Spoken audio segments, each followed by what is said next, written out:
Government exams కోసం తక్కువ ఖర్చులోనే maths, aptitude, reasoning వంటి కోర్సులు నేర్చుకోవడానికి ఇప్పుడే కాల్ చేయండి. నమస్తే రమగారు. నమస్తే జయ. రమగారు, కొన్ని అనుకుంటాం, వాటిని సాధించలేకపోతాం, పూర్తిగా ఇంకా ఓడిపోయాం అనిపించేస్తుంది. కొంతమంది లెగుస్తారండి బాల్స్ లాగానే, ఎత్తి నేలకేసి కొడితే ఎంత స్పీడ్ లెగుస్తుందో అంత స్పీడ్ లెగుస్తారు. కానీ కొంతమంది మాత్రం అక్కడే ఆగిపోతారండి. వాళ్ళని లేపటానికి చుట్టుపక్కల వాళ్ళు, కుటుంబ సభ్యులు ఎంత ప్రయత్నం చేస్తారో, ఎన్ని విధాల ప్రయత్నాలు చేసినా వాళ్ళు లెగిసి నడవకపోగా శాంతం నిద్రపోతామంటారు. రకరకాల అలవాట్లకి బానిస అవుతూ ఉంటారు. బయటకు తీసుకురావటం చాలా కష్టం కదా రమగారు. వాళ్ళని ఎట్లా మోటివేట్ చేయాలి? చిన్నప్పటి నుంచి అంటే ఇలాంటి ఏదైనా సమస్య వచ్చినప్పుడు పడిపోకుండా ఉండటానికి ఏమన్నా మనం ఫస్ట్ నుంచి ఏమన్నా నేర్పించాలా? వాళ్ళ మనస్తత్వాలే ఉంటాయి జయ. కొంతమంది అట్లా దిగాలు పడి కుదేలైపోతారు. వాళ్ళ చుట్టుపక్కల ఉన్న సమాజం కూడా వాళ్ళని మరింత బాధకో డిప్రెషన్కో గురి చేసే లాంటి పరిస్థితులు ఉన్నాయనుకో, వాళ్ళు ఇంకా కుంగిపోతారు. చెప్పలేకపోతాం. మనుషుల తత్వాలు కూడా ఈ డిప్రెస్డ్గా అయిపోవటము, డిప్రెషన్లోకి కూరుకుపోవటము, ఇవి వాళ్ళ బేసిక్ మెంటాలిటీని ఆధారపడి ఉంటుంది. దాని మీద మీరు ఒక ఏడాది లోపల పిల్లల్ని చూడండి.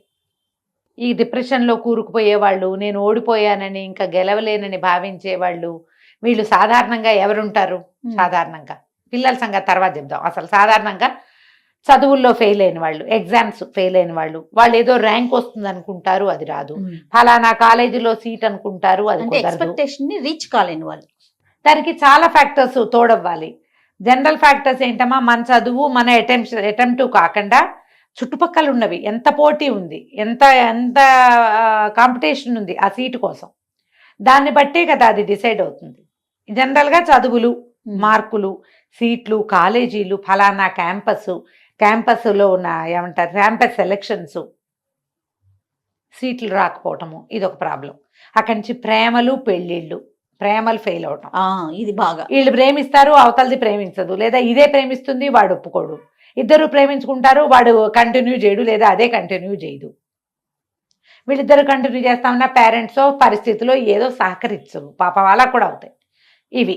అక్కడి నుంచి పెళ్ళిళ్ళు, ఫెయిల్యూర్స్, పెళ్ళిళ్ళల్లో కంటిన్యూ అవ్వటము, అవ్వకపోవటము, రిలేషన్స్లో కంటిన్యూషను కాకపోవటము, ఆస్తులు రాకపోవటము, పుట్టింటి వాళ్ళు సహకరించలేదనో, అత్తారింటి వాళ్ళు సహకరించలేదనో, అన్నదమ్ములు హెల్ప్ చేయట్లేదనో, సిస్టర్స్తో పవలేకపోతున్నామనో, ఇవి కాకుండా మధ్యలో ప్రమాదాలు, అబ్యూజివ్ థింగ్స్, అవమానాలు, ఆఫీసుల్లో ముందుకెళ్ళలేకపోవటాలు, ప్రమోషన్లు రాకపోవటాలు, ఎన్ని ఉన్నాయి జయ జీవితం అంటే.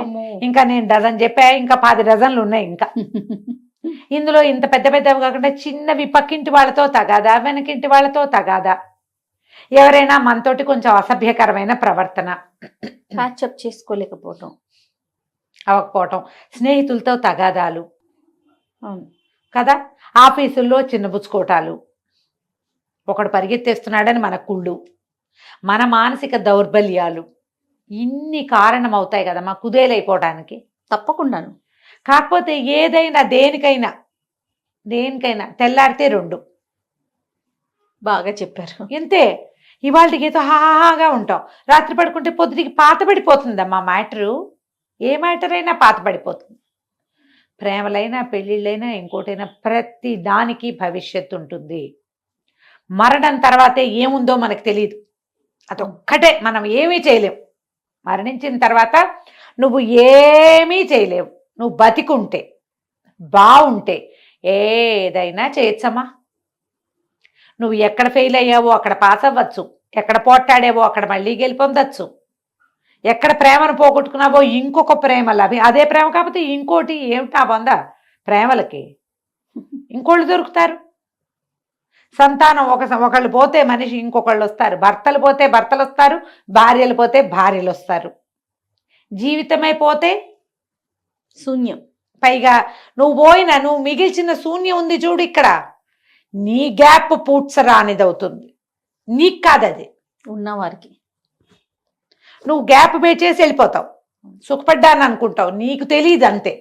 కానీ నువ్వు చేసిన గాయం ఇక్కడ ఎంత ప్రభావవంతమైన గాయం అవుతుందంటే, నువ్వు ఉండి ఫిల్ చేసుకోవాల్సిన పరిస్థితిని వదిలేసి పారిపోయి తగలబెట్టేస్తావు దీన్ని.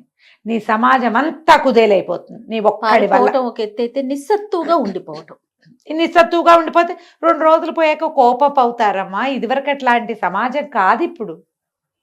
ఇప్పుడు భర్తల్ని పోగొట్టుకున్నారు అమ్మాయిలు అనుకుందాం, పెళ్ళిళ్ళు చేసుకోవట్లేదమ్మా. 60 ఏళ్ళు వచ్చాక రెండో పెళ్ళిళ్ళు చేస్తున్న సమాజాలు ఉన్నాయి కదా తల్లి. ఇప్పుడు భార్యను పోగొట్టుకున్నావు, అది ఎప్పుడూ ఉంది.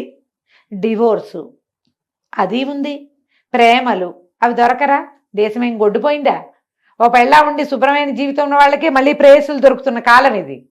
ప్రేయసులు దొరుకుతున్నారు, ప్రియులు దొరుకుతున్నారు. 2-3 స్నేహితులను మెయింటైన్ చేస్తున్న ఆడాళ్ళు మగపిల్లలు లేరమ్మా ఈ రోజుల్లో. ఎంత సహజమైంది. ఉద్యోగము ఫెయిల్యూరు. 100 ఉద్యోగాలు ఉన్నాయి, ఉద్యోగమే రాలేదు. వ్యాపారం చేసుకో, శుభ్రంగా 4 కూరలు వండి జనాలకి ఇచ్చేయి. కర్రీ పాయింట్ పెట్టుకున్నా బతికిస్తున్నారు కదమ్మా, కూరల మీద బతికిస్తున్నారుగా. ఏం చేస్తే బతకలేం చెప్పు? ఏదైనా చేయొచ్చు. నీకు అదేదో కావాలని కాదు, అసలు బతకాలని ఉండాలి మొదట. ఈ కుదేలైపోవటానికి ప్రధానమైన కారణం ఏంటంటే జయ, అయిపోయింది అన్న భావన. ఏది అయిపోదు. ఇవాళ కుంగిపోయిన సూర్యుడు రేపొద్దున ద్విగుణీకృతోత్సాహంతో లేస్తాడు పొద్దున్నే. అంతే కదా. తెల్లారితే అసలు ఎక్కడా మచ్చుకురాని చంద్రుడు సాయంత్రం అయ్యేసరికి తయారైపోతాడు. వాళ్ళని చూసి నేర్చుకోవాలమ్మా మనం. సూర్యుడు చంద్రుడు, మేము చంద్రుడిని చూసి చందమామ అని చెప్పేవాళ్ళం పిల్లాడికి. మా వాడు సూర్యుని కూడా సూర్యమామ అనేవాడు. మరి చంద్రుడు చందమామ అయితే సూర్యుడు సూర్యమామ కాదు, అంతే. సూర్యమామే. సూర్యమామ చందమామ వాళ్లే చూపిస్తారమ్మా మనకి మార్గదర్శకం. ఎవరో వచ్చి మన జీవితాలు బాగు చేస్తారని అనుకోవద్దు. మీరు ఒక ఏడాది లోపల చంటి పిల్లల్ని చూడండి. 3వ నెల వస్తుంది ఒక పిల్లాడికి.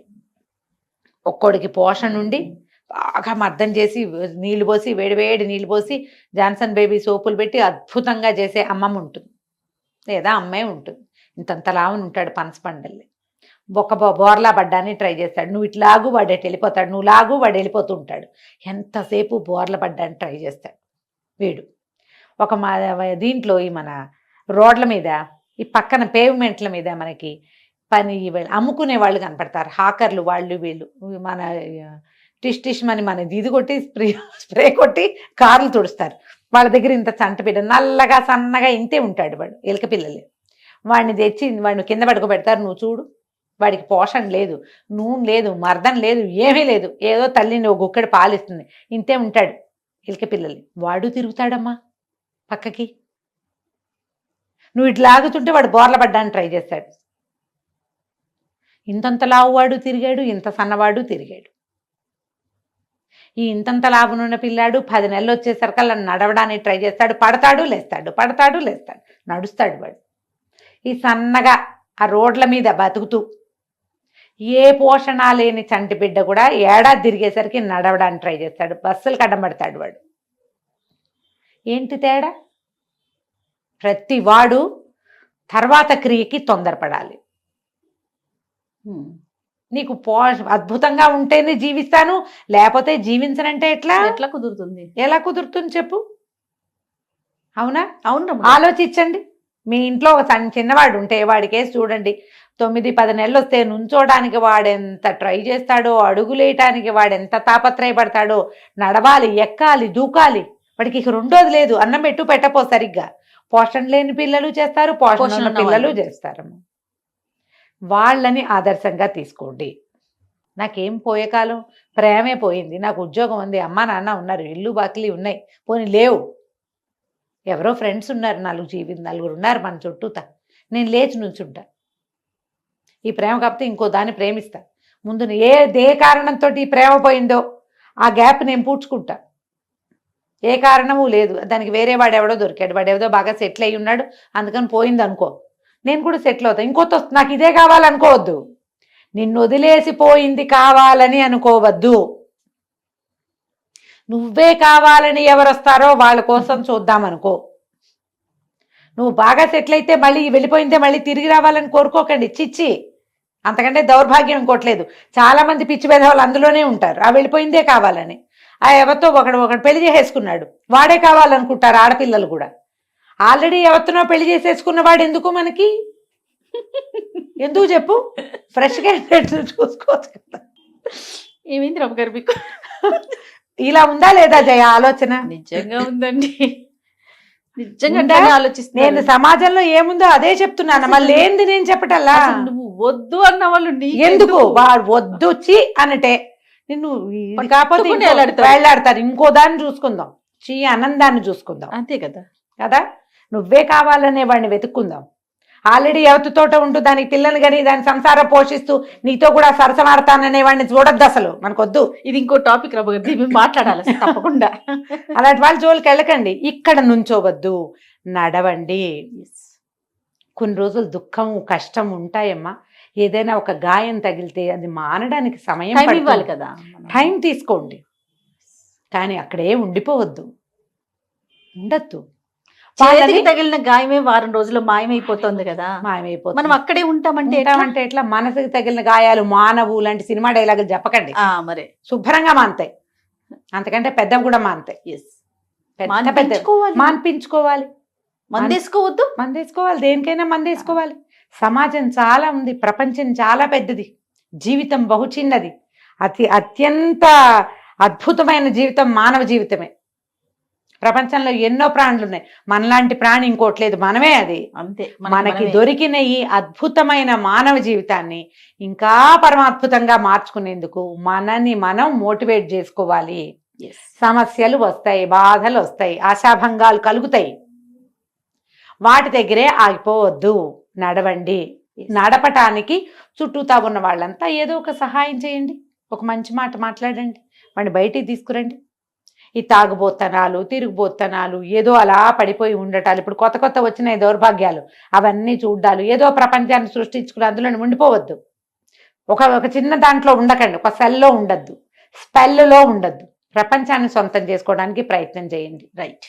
ముందుకెళ్ళటానికి మీరెంత ట్రై చేస్తే ఆ ప్రపంచం మిమ్మల్ని అంత పట్టుకుంటుంది, దగ్గర తీసుకు. ఈ యూనివర్స్ ఎట్లా చేస్తుందంటే జయ, చూస్తూ ఉంటుంది.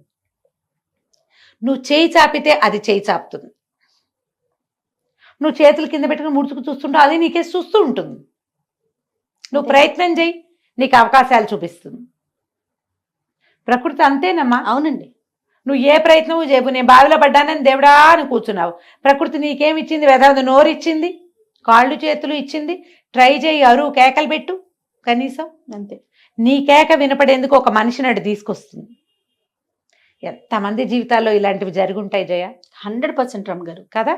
మనం అలాంటి ఊహ చేయాలి. ఇది పోతే ఇంకొకటి ఖచ్చితంగా వస్తుంది, పోగొట్టుకోవద్దు. కానీ అదే పోయిందనుకో, దానికోసం వెంపర్లాడద్దు, ఇంకొక దాన్ని సొంతం చేసుకునే ప్రయత్నం చేయాలి. అలా ఆలోచించాలి. కొన్నాళ్ళు దుఃఖించండి, మౌనం చేయటం తప్పదిగా. కొన్నాళ్ళు విషాదంగా ఉంటాం, కానీ బయటపడాలి. ఆ బయటపడడానికి మనం వంతుగా ఒక ఫ్యామిలీ మెంబర్సో, స్నేహితులు, ఎవరో ఒకళ్ళు కొంచెం సహాయం చేసి వాళ్ళని ఎవరితోటైనా మాట్లాడించి కొంచెం ముందుకు తీసుకెళ్ళి బయటపడేయాలి. ట్రై చేస్తే ఆటోమేటిక్గా మళ్ళీ వాళ్ళు కొత్త జీవితాన్ని అందుకుంటారు. దీనికి కుటుంబము, సమాజము, మన వంతు పాత్ర మనం పోషించాలి. అప్పుడు ముందుకెళ్తారు, ఇంక ఇబ్బంది ఏమి ఉండదు ఆ తర్వాత. రైట్ అండి. నమస్తే. నమస్తే జీ.